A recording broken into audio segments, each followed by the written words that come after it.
investigations, could be foolish searchings or debates or discussions. Avoid futile arguments. Avoid speculations. I love that word, speculations. What is a speculation? What do we do when we're speculating? It's a guess. It's a theory. It's a hypothesis that we conclude on the basis of little or no information, sometimes much information, but it's a guess. Avoid foolish controversies.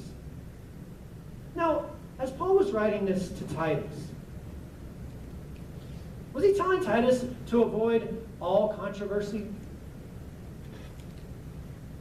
I mean, think about it. As Christians, are you ever going to have a controversy? The Apostle Paul himself, that man never had controversy. Did he? You guys studying the Bible? You reading the book? And Paul had some controversy. Debate. Discussion. This is not a blanket condemnation of controversy, of discussions and debates marked by the expression of opposing views. In fact, good controversy can lead to clarity and strengthened understanding. If anyone was accustomed to controversy, the Apostle Paul was. I don't think it was too long ago that we thought back, actually, as we've been going through Galatians, we've referred back to Acts 15, and even in other books of the Bible, I think also as we've gone through 1 and 2 Corinthians, we've referred to Acts chapter 15. When the Judaizers came to Antioch, where Paul and Barnabas were serving within the church of Antioch. And these Jewish believers came into the congregation there, and they began preaching. You remember what they were preaching? You cannot be saved. They were telling these Gentiles, you cannot be saved unless you are circumcised according to the law of Moses. Remember that? And what that did was it stirred up a debate. A debate that was of such a kind, of such a nature, that they even had to take it away from Antioch and head down south to Jerusalem, where they could bring it before the apostles. They got all the elders together, and they got the apostles together, and there was this debate. And those who were of the sect of the Pharisees were saying, no, they must be circumcised according to the law of Moses and keep the law in order to be saved. And Peter and Paul, Peter in particular, spoke up. He said, that's not the way it goes. That's not the way it is. I went to Cornelius' house, and when I proclaimed the gospel to them, they received the Spirit just like we did. And God didn't care whether they kept the law. He didn't give them the Spirit on the basis of their ability to keep the law of God. He gave it to them on the basis of their faith in Jesus Christ. And out of that controversy, out of that debate, arose greater clarity about our salvation, and a letter that was passed on that gave great encouragement to the Gentile churches and clarified the matter. The Spirit of God clarified the matter that Gentiles did not need to be circumcised to be saved. Salvation was by God's grace, and still is by God's grace through faith in Jesus Christ alone. Justified by faith and not by works. The question then is, what distinguishes those kinds of controversies, good controversy, from the kinds of controversies that Paul is instructing Titus to avoid? What's the word that comes before controversies in your Bible? Or whatever word you have. Anybody have foolish? Yes. Avoid what kind of controversies? Avoid foolish controversies. Foolish discussions and debates. Foolish disputes, controversies that do not originate from God who gives wisdom, controversies that are established, that are not established in a genuine fear of the Lord, which is where wisdom begins. James chapter 3, verse 17 and 18 say, but the wisdom from above is first pure, then peaceable, gentle, reasonable, full of mercy and good fruits. Wisdom from above is unwavering and without hypocrisy. And the seed whose fruit is righteousness is sown in peace by those who make peace. Wisdom is the opposite of foolishness. Wisdom is sown in peace. Wisdom from above. God's wisdom is sown in peace by those who make peace. Wisdom bears the fruit of righteousness. Foolishness, or worldly wisdom, according to James chapter 3, proceeds from jealousy and selfish ambition and always results in disorder and every evil thing. Foolish controversies. When we give ear to them, when we give attention to them, foolish controversies lead to disorder and every evil thing. Avoid foolish controversies. Avoid controversies that are void of wisdom. Avoid debates rooted in foolish reasoning that professes to be wise or deep or profound or significant, or being rooted in the obscure rather than the things that God has made plain. Avoid foolish controversies, brothers and sisters. Avoid genealogies. But shun or avoid foolish controversies and genealogies. How many of you know that there are genealogies in the Bible? Yeah. Many of them, actually. Back to the book of Numbers. Back to the book of Genesis. Leviticus, yes. Fast forward to the Gospels. The Gospel of Matthew, Matthew chapter 1, and Luke chapter 3 give the genealogy of who? Jesus. So is Paul saying to us, is the Lord saying to his church, avoid genealogies? Genealogies are bad. No, that's not what he's saying. The genealogy of Jesus, what does it do for us? It allows us to know that Jesus was in fact a man who had a lineage. Genealogies are lists of names given to establish the lineage of a person or of a group. Paul would have absolutely affirmed the genealogy of Jesus, a lineage that showed that Jesus himself was a descendant of Abraham. Now, why is that important for us? Why did God put a genealogy in there so that we could know that Jesus came from Isaac and Jacob and other descendants and David and other descendants and Joseph? Jesus.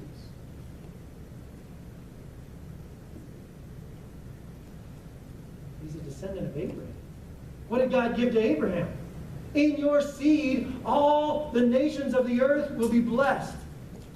To David, he said that a son would be born to him, to whom he would give a kingdom that would last forever.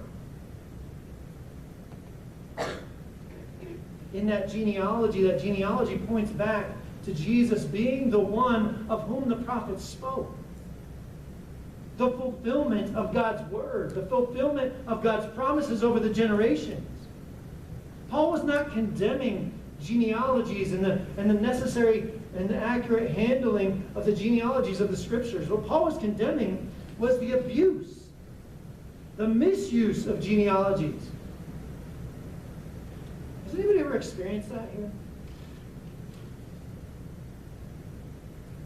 I can't remember where I was. It was a long time ago. I think I was in a training in the Air Force when I don't know how this came up. I was TDY for some training in the Air Force. I was just a young Christian. This guy was telling me about the mark of Cain. And how all the descendants of Cain are cursed with this mark. And that's why black people are evil. And I was like, what? That's the mark of Cain. Don't you understand? They're all descendants of Cain. cursed by God. I'm going, what are you saying, man? Is that what God was doing with that? Is that what we ought to be doing with genealogies? Were the Jews right when they thought, well, we have Abraham as our father. We are heirs of the kingdom of God because we are descendants of Abraham. What did Jesus say to them? Do not say to yourselves, you have Abraham for your father. Do you not know that God is able to raise up from these stones children to Abraham? What Paul was condemning was the abuse and misuse of genealogies, fanciful and allegorical interpretations of genealogies that they use to justify unbiblical practices or teachings, that they use to affirm conclusions, theories, philosophies, and speculative ideas. That they use these genealogies to deceive and mislead, to lead people astray, to think like them, to justify their unjust prejudice, and things like that. Avoid, brothers and sisters. Paul was telling Titus, avoid these things that take your attention away from the main things. Avoid foolish controversies. Avoid genealogies. Avoid strife and disputes about the law. Crete was greatly afflicted by the influence, as we've read, of rebellious men, empty talkers and deceivers, especially those of the circumcision. They were affected by Jewish myths. Paul exhorted Titus in chapter 1, verse 14, not paying attention. Reprove them severely that they may be sound in the faith, not paying attention to Jewish myths and the commandments of men who turn away from the truth. Crete was greatly affected by the influence of rebellious men, empty talkers and deceivers, especially those of the circumcision, Jews who wanted men, talkers, who strayed away from instruction motivated by love. Men who wanted to teach, but they strayed away from instruction motivated by love, from a pure heart, a good conscience, and a sincere faith. Men who wanted to be teachers of the law, even though they did not understand what they were saying or the matters about which they were making confident assertions. Crete was greatly affected by men who used the law unlawfully in an attempt to get the law to justify their unrighteous positions. You guys remember what the Jews did when they caught that woman in adultery? And they brought her before Jesus in the temple. They said, Jesus, we caught this woman in adultery in the very act. In the law, it is written that such a woman should be stoned. What were they using? They were using the law. They were actually abusing the law. Because if they were upholding the law, they would have known that the law demanded, in the case of adultery, that you bring both the man and the woman, both parties. They were not handling the law accurately. They were abusing the law to justify their unrighteous positions. Crete was filled with men who used the law unlawfully in an attempt to get the law to make them righteous. Can the law make anyone righteous? Does the law of Moses make any one of us righteous?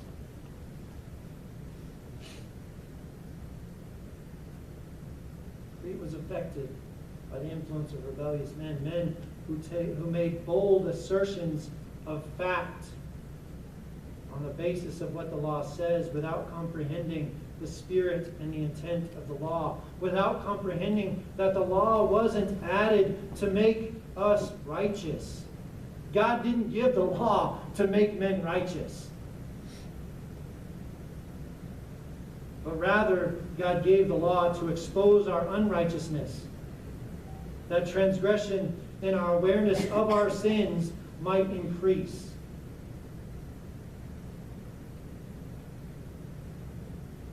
Avoid strife and disputes about the law. Avoid men who make bold assertions of fact without comprehending that through the law comes the knowledge of sin.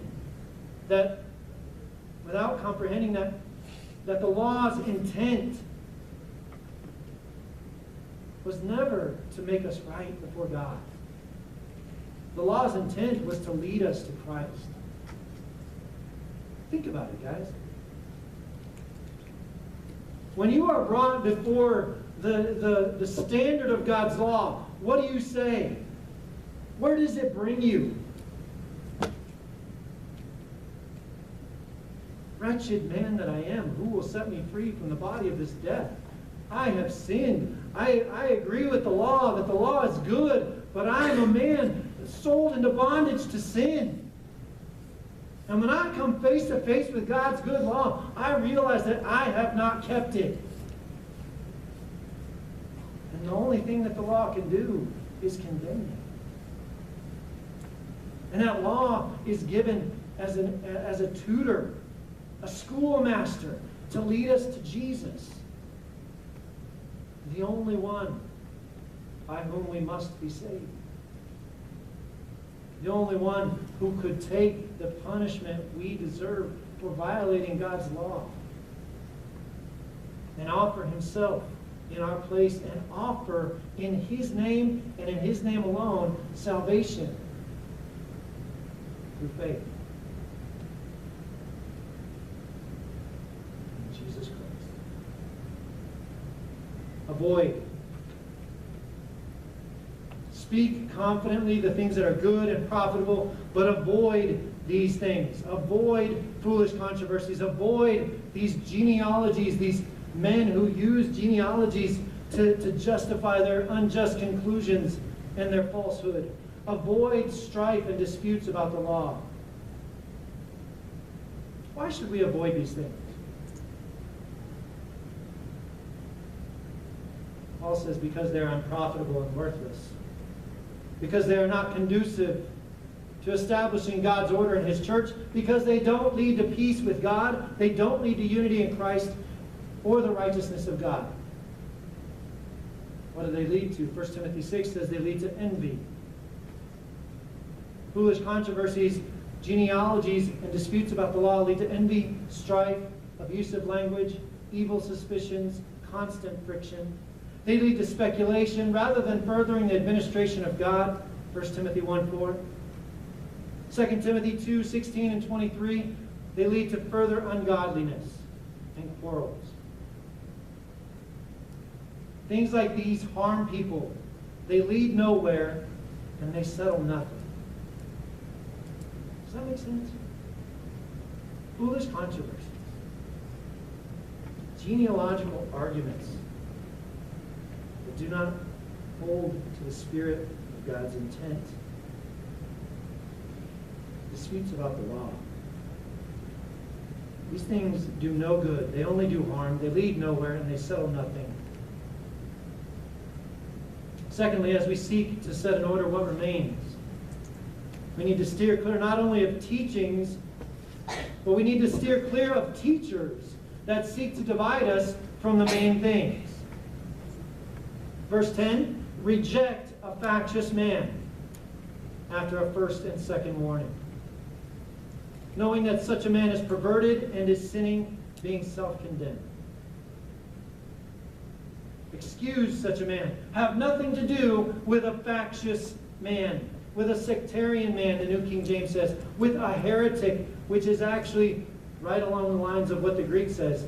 It comes from the Greek word heretikos, a schismatic, a man who stirs up divisions, a man who creates dissensions, who induces errors.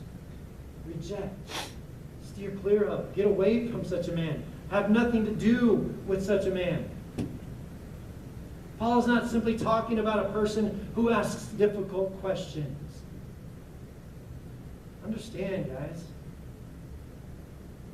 Somebody is not creating division if they ask honest questions that are hard to answer or have